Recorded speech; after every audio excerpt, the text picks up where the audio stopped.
very welcome. And I very much wish I could be there with you in person, but it's still nice to do this using Zoom. It's always a pleasure to talk to geographers and to talk about things like political ecology, which are kind of dear to my heart. So I hope you can see now my purple, very flashy slides. And as you can see, I kind of wanted to talk, we co-branded the title together. So who does pay the cost for our low carbon transitions, and what are some reflections on victims and victimization? So let's see. It's not advancing. There we go. All right. The slides are advancing on your end, I hope? Yes, it's Fantastic. advancing. So I think I will start. This is a slide for Americans, but it's there at the top because most of us have no doubt there is a climate emergency and that we have an urgent need to promote net zero and decarbonization. But what many of us may not realize is that many projections now cast the need for triple transitions. Not only do we have to do what you see in the first bit from 2015 to 2040, which are massive mitigation efforts that lower emissions, we then need to reach net zero transitions, which is very difficult because this means not natural gas and coal and low carbon, but no carbon. And finally, the third transition is to negative emissions, where we actually start to undo atmospheric concentrations of CO2. So we have three very different transitions at play. We're already deep into the first mitigation transition. We're starting the kind of net zero transition, and we're beginning to innovate for the negative emissions transition. However, many of these innovations, even ones that I have advocated for myself, improved cook stoves in the developing world, solar home systems or solar photovoltaics on buildings, food sharing to help reduce food waste, or battery electric vehicles, perhaps Tesla, probably not anymore, perhaps Nissan or others. Even these types of innovations, we did a really neat review, have their own types of inequities.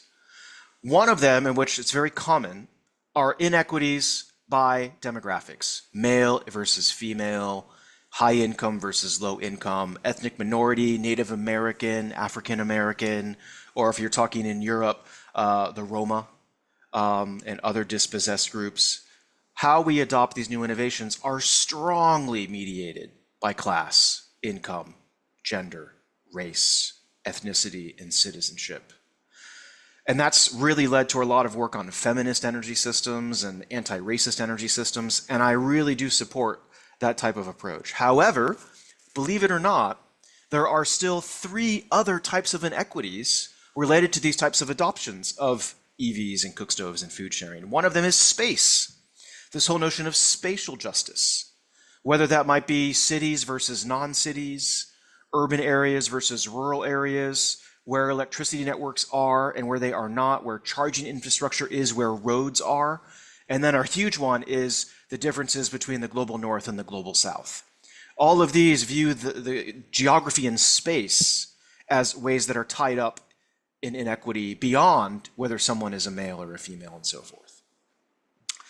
There are also huge inequities on other forms of life, whether you call this interspecies equity or pan-species communism or ecocentric justice, animal-centric justice, biocentric justice. All of it tries to grapple with the ways in which our climate interventions harm other forms of life in other ways, whether it is electronic waste streams from solar photovoltaic panels or the building of roads and parking lots for EVs, or even increases in food waste because food sharing wasn't done properly and you have to throw entire batches out.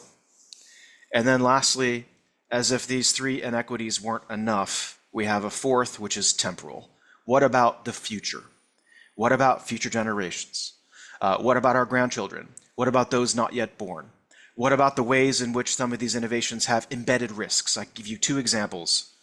The embedded electronic waste in the world's current fleet of solar power plants, if they continue to grow, will be greater than all e-waste by 2050. Or here's a second one.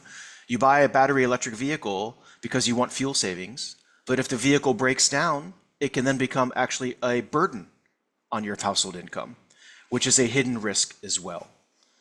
And this is really why a lot of scholars over the past 2 decades have started to talk about energy justice alongside climate justice and environmental justice to really grapple with how fairly or unfairly we disseminate the costs of energy, how fairly or unfairly we can access the benefits, including who owns these new innovations, issues of governance and free, prior, informed consent and decision making, and then lastly, what we do about vulnerable groups, whether it is refugees or children or the elderly or indigenous groups or the homeless or those with disabilities. There is a long list of those who are already vulnerable and marginalized in all of our societies.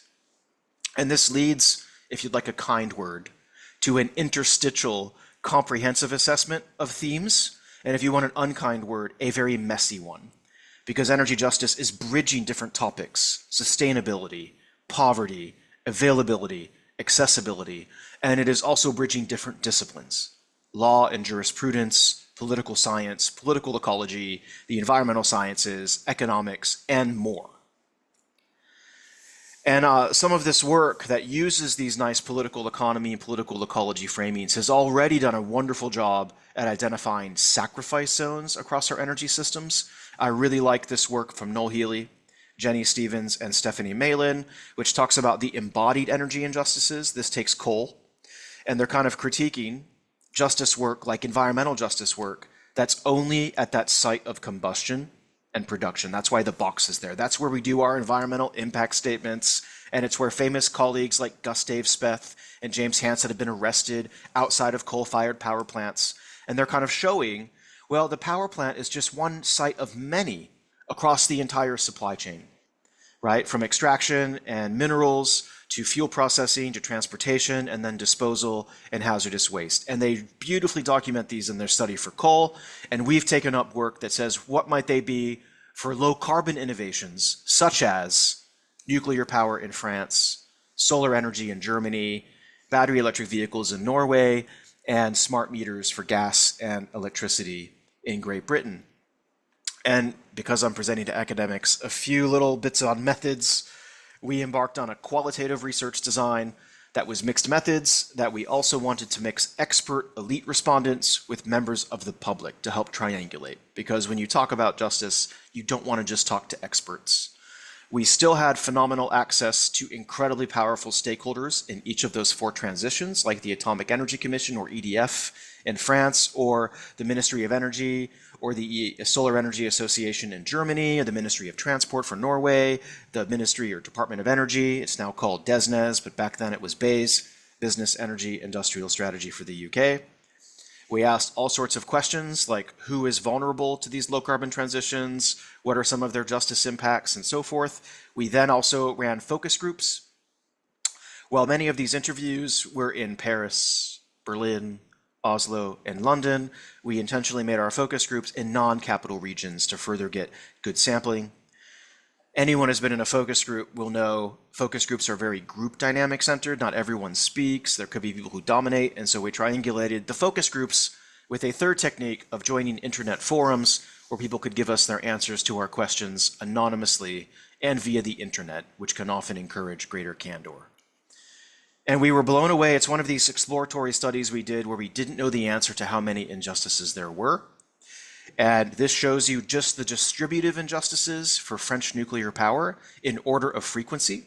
So we double coded all of the interviews, and you can see an RI means it came up in research interviews, an FG means it came up in a focus group, an IF means it came up in internet forum, and we order them in frequency. And if I was with you now, I would kind of ask everyone to raise their hands and say, how many?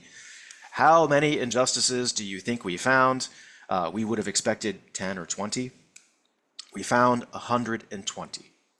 120 analytically distinct injustices that spread across different domains of justice. They're not only about distributive justice. There are lots about recognitional justice and procedural justice, and cosmopolitan justice is meant to be human rights issues and global issues of supply chain transparency and pollution. And also, they were more or less evenly distributed across the transitions, with even solar PV having 24 and smart meters having 34. It wasn't like nuclear had 100 and solar PV had 1. So even the least unjust intervention still has 24 distinct, analytically distinct injustices. And one of the questions we asked in our interviews was, how often do these injustices span space and time? How often, perhaps, do they go beyond the local, so beyond neighborhoods and communities, up to the nation state, to even beyond the nation state? And how often do they relate to other stages of the life cycle, just like Healy was saying, that go beyond the consumption, deployment, or use of the technology? What about manufacturing and minerals? What about disposal and waste and the afterlives? And I want to bring particular attention to that top one of macro scale global injustices. One of the questions we asked our experts and our publics was, how many impacts to these 4 European transitions happen globally? And again, we were blown away. This is how many. Everywhere in red was an identified injustice from our material for some sort of negative impact well beyond the 4 transitions that we studied, which are in yellow. Whether it was interference with tar sands jobs in Canada, or interfering with coal exports from the Powder River Basin of the United States, or pollution from lithium mines in South America, or Congolese copper mining in sub-Saharan Africa, LNG profit viability in Australia, issues over forced labor for solar PV manufacturing in China, and so forth and so on. So it really reveals how there is no such thing as a local transition. Even these European low carbon transitions cascade with their impacts all around the world. And what we find as well is it is often the most vulnerable groups who are dispossessed, harmed, marginalized, or otherwise hurt. And in this paper, we looked at 332 case studies from 198 articles to ask this question: who loses? Who are the victims of low carbon transitions? And then we rank ordered, as you see on the right, how often they came up. So non-human species, other forms of life, are being harmed in 77% of our climate mitigation efforts. But local communities are being harmed in 76.8%. Farmers and the poor and occupational workers in more than a third. Future generations in more than a third. Fishers in a quarter. Civil society groups in 20%. And the list goes on to include the elderly, students, prostitutes, and alcoholics. Prostitutes because sex workers follow energy infrastructure, and so they do follow wind farms and hydroelectric dams around the world as they're getting built. And alcoholics because many of the coping strategies that dispossessed groups take to deal with health concerns is not to go to the doctor, but instead to drink alcohol. And we did a special call out in our study to any time a specific indigenous group, ethnic minority, Native American group, or First Nations group was identified as being harmed, and the list doesn't even fit on one slide, right? And what's interesting is you can see a lot of global South countries here, but also global North countries like Sweden and the United States. And you can also see some communities like those in Mexico or Chile are under threat from multiple low carbon transitions at the same time. And as I hinted at earlier, the list doesn't even fit on this slide. It goes here and here to capture the more than 60 different indigenous groups that are under threat from how we choose to decarbonize. And so this nicely leads me to a centerpiece of, I know, what you've been talking about at this wonderful conference: political ecology and geography. What can these fields offer? And I like situating it as one of many perspectives. Political economy approaches look at states and markets, and social justice approaches might look at fairness and equity, and development studies might look at growth in the world systems and peripheralization. But it is, as I identify, human geography, political geography, and political ecology that really focus on power and ideology and imperialism and accumulation by dispossession, to borrow the term from David Harvey, with a host of really excellent thinkers, I'm sure many of which you all have read, from James McCarthy to Noel Castry to David Harvey and Paul Robbins and others. And I've worked some to try to make this political ecology approach more operationalizable, because that's one of the criticisms, is that it's maybe not so easy to use as a theory. And I've tried to embed 4 different themes into a political ecology framework. And to make it easy, all 4 themes start with an E. So you can also refer to this as the 4E approach to political ecology. The first 2, enclosure and exclusion, are very much in political geography literature. This often talks, and it often occurs in tandem, where you first enclose resources, capture authority, right? Or maybe grab public resources and privatize them, and then you marginalize others from being able to access them. So accumulation goes in lockstep with dispossession. And there's lots of really good studies, especially for oil and gas and coal and other mineral resources, forests, diamonds, and so forth, that just use E and E, enclosure and exclusion.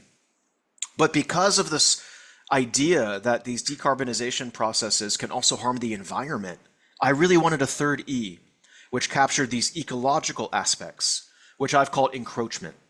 And I use the word encroachment because it's like our climate interventions are encroaching on other environmental goals or on other environmental spaces, forests, streams, rivers, airsheds, maybe even subterranean things like where we might store carbon or hydrogen. And lastly, because of some of those demographic and spatial inequities, I have this 4th E of entrenchment to really go back to inequality. And this is where interventions might help, unfortunately, perpetuate classism, racism, colonialism, patriarchy, and forms of genocide. They worsen what is already very unequal exchanges. And we've applied these 4 E's already in the past 10 years on a variety of topics. This piece looked at examples for climate change adaptation, again, across the global north and global south, whether it is desalination plants in Australia dispossessing native groups, or disaster relief programs in Kenya kind of really being co-opted by elites who then actually concentrated wealth only among themselves. They built drought castles all throughout Kenya while other people were literally dying. We've shown that they're there in different types of natural disasters, and this fits Naomi Klein's notion of disaster capitalism, where events like Hurricane Katrina or the Canterbury earthquakes are used to enclose on different resources or exclude certain people from accessing benefits or encroach, right? Reconstruction efforts, dredging efforts, embankments, repairing infrastructure can increase the use of diesel emissions and relax zoning that helps hurt the environment in certain areas. And in all of them, we saw pretty significant entrenchment, whether it is by gender or religion or by income, or even those who own homes and those who don't. And going back to my meta-analysis of 332 cases, we also looked as a part of that article to see how often these 4 E's also show up there. And we were shocked. In half of the cases, in 49.5%, we identified enclosure, whether it was grabbing land, appropriating land, or forcing resettlement without due process. In 72% of cases, we identified forms of exclusion, lack of due process, unfair planning, and so forth. In 60%, encroachment, whether it was other climate impacts, degrading the environment, land use changes, water consumption and stress, or waste flows. And in 76.8%, we showed that these climate interventions actually worsened poverty or vulnerability. In almost a third, in 28.3%, we see all 4 E's operating in tandem together, orchestrating these different impacts among all 4 dimensions. You can also see on the left how it is not coal and nuclear power that are leading the way in the evidence base, but are very wind and solar, which are also the biggest 2 options the IPCC says have the most near-term potential to mitigate emissions. So we see an immense amount of dispossession and injustice in our climate efforts, and we see them across many, many different systemic factors, including in many cases all 4 of these E processes. In other work on power, we've used a different notion of political ecology that was kind of inspired by these deeper thoughts about what decarbonization might be.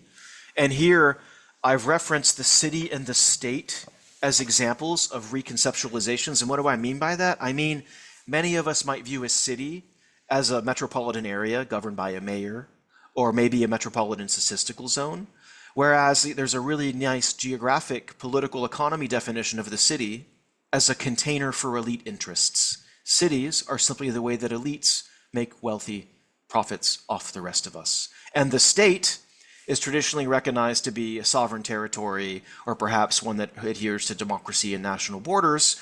But a more reconceptualized definition is a state is whoever has a monopoly on violence. So we were really inspired by these kind of deeper notions that challenge what it is to be a state or a city, and we focused on decarbonization.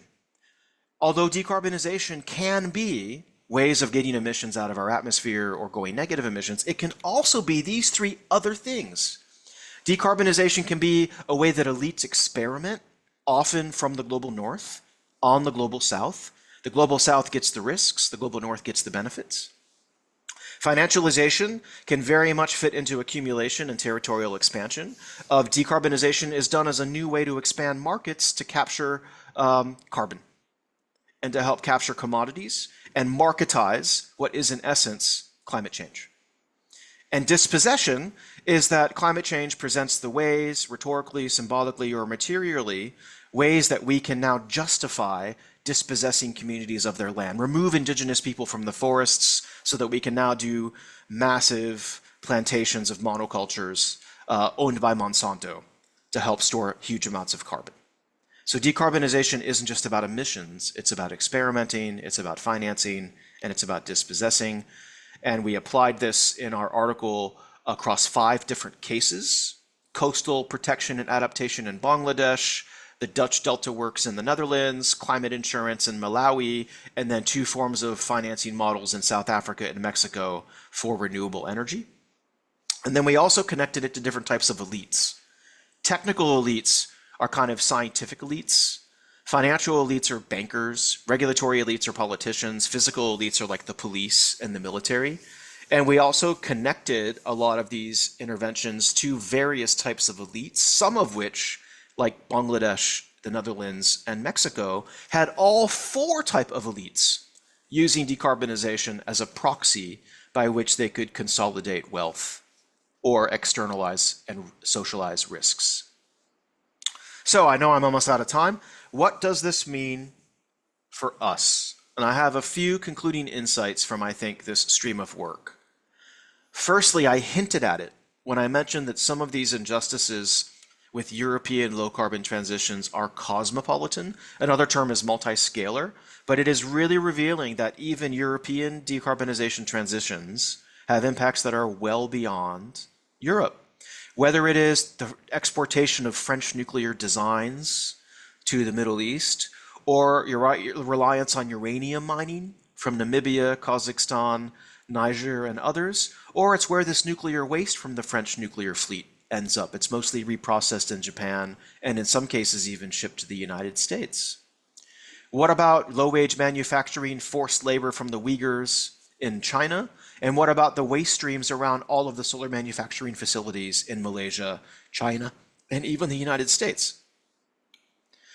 For smart meters, what about reliance on copper and cobalt in batteries and the generation of huge forms of electronic waste? And the same thing is for EVs, as well as reliance on things like lithium, as well as where cheaper or fossil-fueled cars go once passengers in Norway adopt an EV.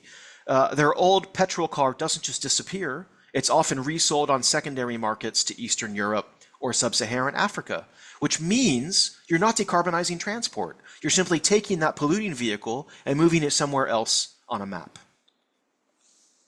We're very concerned that I do believe in SDG 7, which is about energy access for all, energy efficiency improvements, and renewable energy. And I have even said that in times, energy services are a human right or a fundamental right. But how we secure it currently forces too many trade-offs with other SDGs: gender, life above land, life below water, decent right to work, leading to green on green or poor on poor conflict. We also need to be really careful of this global north, global south dichotomy, which we've termed the decarbonization divide, where Norway and Germany and France and states in the US, California decarbonize, but only at the expense of others in the global south. Our work on political ecology has reminded us about the multi-scalar nature of the elites as well, and this was in a piece we did on Bangladeshi climate adaptation, published in World Development, where we found that dispossession isn't only happening at the global level. It isn't only national banks and the World Bank and the kind of prime ministers that are reshaping territorial flows that displace people by creating aquaculture sites and waterways and dikes. It's also happening within cities where you see police and landlords and mayors concentrate wealth. And it's also happening tragically at the micro scale with communities, even within families, men taking advantage of their partners, people taking advantage of those who are illiterate, people taking advantage of a caste system, which talks about different patronage networks, or in the case of Bangladesh, seeing non-Muslim people as having less rights, say, than those who happen to practice Islam. Sometimes, tragically, it is the localist actors who actually do the greatest harm, counterintuitively.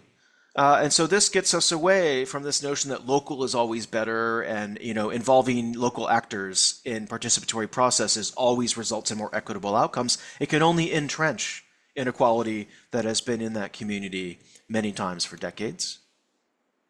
As we showed in our systematic review, in almost a third or a fourth of the cases, all four E's, enclosure, exclusion, encroachment, and entrenchment, can interconnect and support each other and also cause each other, which makes it a complex adaptive system, which means if you're only dealing with one of the E's or one of the dimensions, because they're political, economic, social, and ecological, you will miss other elements of the system that need leverage points to promote justice. And lastly, I think we have to get a lot better at recognizing the political ecology that is operating behind or above climate action, because we have to at least identify it before we can ever begin to possibly do something about it. And with that, I'm very happy to open it up for questions. Thank you very much.